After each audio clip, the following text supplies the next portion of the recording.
तो देखिए बात यही है कि मुस्लिम समुदाय ये कह रहा है कि उनके पास साक्ष्य है और 800 साल पुरानी मस्जिद है, ये बात कही जा रही है, दरगाह है। लेकिन हिंदू पक्ष भी ये बहुत पुरजोर तरीके से कह रहा है कि हमारे पास भी साक्ष्य हैं, उन साक्ष्यों का जिक्र भी समझ में आ रहा है। लेकिन अब इसको लेकर देखिए एक तरह से चर्चा छिड़ गई है। बयानी वीर कूद चुके हैं मैदान में, दनादन बयानों की बौछार भी हो रही है, क्योंकि ऐसा लगता है जो बयान वीर कूद रहे हैं, जो अमूमन बोलते हैं, वो कहते हैं कि उन्हें संविधान पर भरोसा है, संवैधानिक प्रक्रिया पर भरोसा है। तो कोर्ट में पूरा मामला चल रहा था, उस पर भरोसा हो सकता था, लेकिन फिर भी अब इस पर नए सिरे से चर्चा चल रही है। रिपोर्ट आपको दिखा रहे हैं।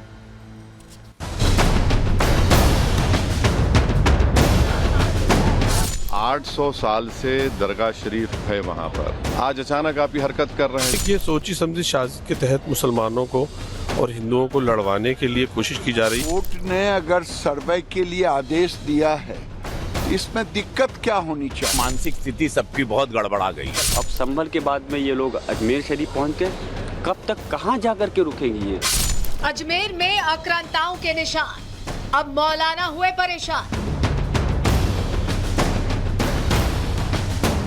20 दिसंबर को होगी अगली सुनवाई, मौलाना दे रहे इतिहास की दुहाई। क्या राजस्थान के अजमेर में स्थित ख्वाजा मोइनुद्दीन चिश्ती की दरगाह शिव मंदिर है? ये सवाल इसलिए क्योंकि हिंदू सेना के राष्ट्रीय अध्यक्ष विष्णु गुप्ता ने इस मामले को लेकर एक याचिका दायर की। दावा किया कि ये महादेव का मंदिर है, जिसके बाद सेशंस कोर्ट ने याचिका को लेकर संबंधित पक्षों को नोटिस भेजा और अब अगली सुनवाई 20 दिसंबर को होनी है। हालांकि कोर्ट के इस फैसले के बाद मौलानाओं के पेट में दर्द होना शुरू हो गया। कोर्ट 20 दिसंबर को सुनवाई करता, उससे पहले ही मौलानाओं ने अपना राग अलापना शुरू कर दिया। किसी ने सीधा प्रधानमंत्री से जवाब मांग लिया, तो कोई देश के माहौल को खराब करने का आरोप लगाने लगा। गरीब नवाज की जो बारगाह है, ये पिछले 800 साल से हर मजहब के लोगों की पनाहगाह है। पूरी दुनिया में जो ख्वाजा साहब के अनुयायी हैं वो फैले हुए हैं, और वो किसी एक मज़हब से नहीं है, हर धर्म के अंदर आपके चाहने वाले हैं।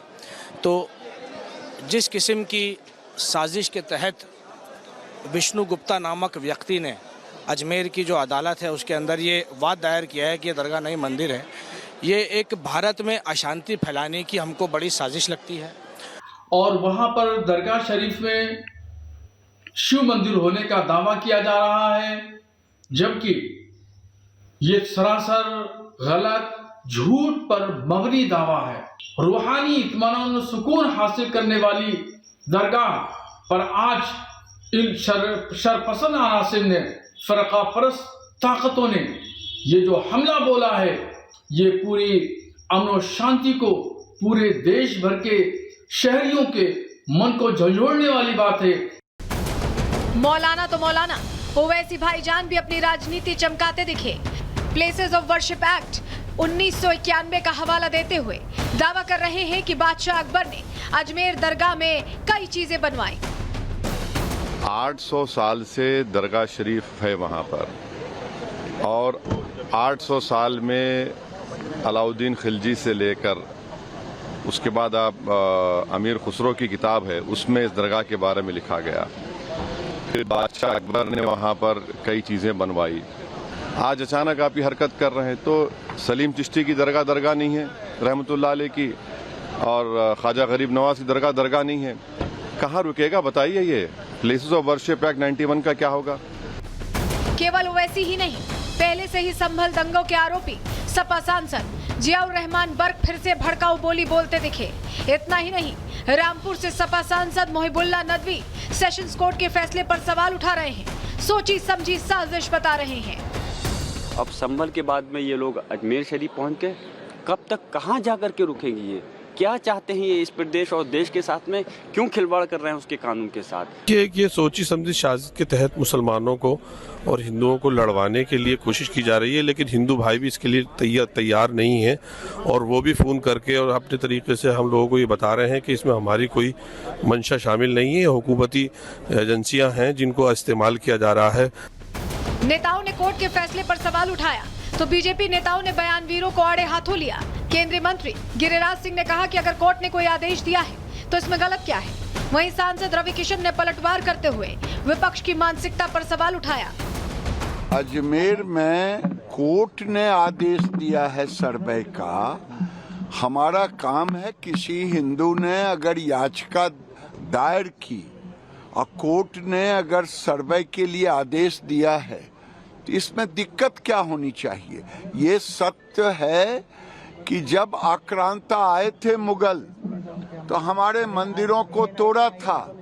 ये देखिए, अब सम्मानी लोकतंत्र में माननीय कोर्ट के लिए भी लोग ऐसी बात करेंगे विरोधी पक्ष। इससे पता चलता है कि खिसियानी बिल्ली खंबा नोचे। मानसिक स्थिति सबकी बहुत गड़बड़ा गई है। फिलहाल इस सियासी बयानबाजी के बीच सवाल वही बना हुआ है कि ख्वाजा मोइनुद्दीन चिश्ती की दरगाह मंदिर है या दरगाह। अब देखना होगा कि अगली सुनवाई पर कोर्ट क्या आदेश देता है। Bureau report, Republic Bharat. वहीं हम लोगों ने स्थानीय लोगों से भी बात करके ये समझने की कोशिश की कि उनकी क्या राय है, क्या उन्होंने देखा है, क्या महसूस किया है जो अभी दावा हुआ है उसको लेकर।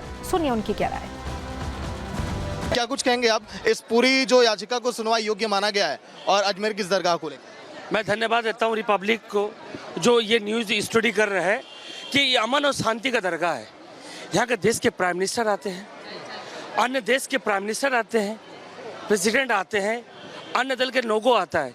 ये 8 साल की दरगाह है और इस दरगाह में जो हिंदू सेना ने जो दर्ज किया केस, जो कोर्ट में दाखिल किया, मैं इसकी निंदा करता हूँ। कुछ नहीं मिलने वाला। 850 साल पहले गरीब नवाज हिंदुस्तान में आए और पूरे हिंदुस्तान के मुसलमान का ये अकीदा है कि गरीब नवाज हिंदुस्तान में आके मुसलमान को मुसलमान किए। अब आप बिहार का चुनाव आने वाला है, दिल्ली का चुनाव आने वाला है, तो नरेंद्र मोदी की जो गवर्नमेंट है ये हिंदू मुसलमान करने की कोशिश कर रही है। अभी बाबरी मस्जिद का मसला हल हो गया, हिंदू मुसलमान में आपस में एकता बढ़ रही है, तो अब कहाँ लड़ाया जाए। वहीं अंजुमन कमेटी के जो सचिव हैं सरवर चिश्ती, उनसे जब हमने बात की तो उनका कहना है कि ये जो याचिका ये बेबुनियाद है। उनको भी सुन लीजिए। सरवर जी क्या कहेंगे? जिस तरह से याचिका दाखिल की गई, फिर उसको एक्सेप्ट किया गया, फिर कहा गया कि 20 तारीख को अब इस पर देखिए आगे सुनवाई होने वाली है, इस पूरे मामले को कैसे आप देखते हैं? पहले देखिए, मैं कुल जो ये किताब का जिक्र कर रहा है तो ऐसे कोई भी किताब लिख देगा तो जो एक दरगाह की एक हेरिटेज है, 800 साल की परंपरा है, जहाँ हर धर्म जाति संप्रदाय के लोग आते हैं। देश की प्लूरलिज्म को और यूनिटी इन डाइवर्सिटी को हम 800 साल से प्रमोट कर रहे हैं। बादशाहों ने, राजाओं ने, सुल्तानों ने फरामीन दिए। हर साल प्राइम मिनिस्टर की चादर आती है। हर मजहब व मिलत, हर धर्म संप्रदाय के लोग आते हैं और एक आदमी एक किताब का हवाला दे, हर बिलास शारदा हिंदू महासभा से थे, उनकी किताब का हवाला दे दे और उसमें भी ये लिखा है कि ट्रेडिशन सेज सो, तो आप उस पर एक फैसला दे देंगे। अच्छा, और जिन 3 लोगों को पार्टी बनाया है, archaeological survey of India, Dargah committee जो मिनिस्ट्री फॉर माइनॉरिटीज़ में आती है, तो ये सब तो गवर्नमेंट बॉडी है। फर्स्ट स्टेक होल्डर्स जो यहाँ के हैं वो हेरिटेज खादिम्स हैं, जिनकी रिप्रेजेंटेटिव बॉडी अंजुमन है। 365 डेज 24/7 जितनी भी रसूमात हैं, जितनी भी रिचुअल्स हैं मज़ार अक़दस के, वो हम ही निभाते हैं, सब जानते हैं। प्लेसेस ऑफ वर्शिप एक्ट 91 आ गया तो ये चंद्रचूड़ की गलती थी जो CGI थे, जब मथुरा और काशी का गया उसको इम्प्लीमेंट करते तो ये नौबत नहीं आती। ये गलती उनकी है। और देश के जो प्राइम मिनिस्टर हैं, जो हमेशा कहते हैं मैं 140 करोड़ जनता का प्राइम मिनिस्टर हूँ, तो उनको अब इसमें मदाखलत करना चाहिए, राजधर्म निभाना चाहिए, तभी देश में सौहार्द कायम रहेगा।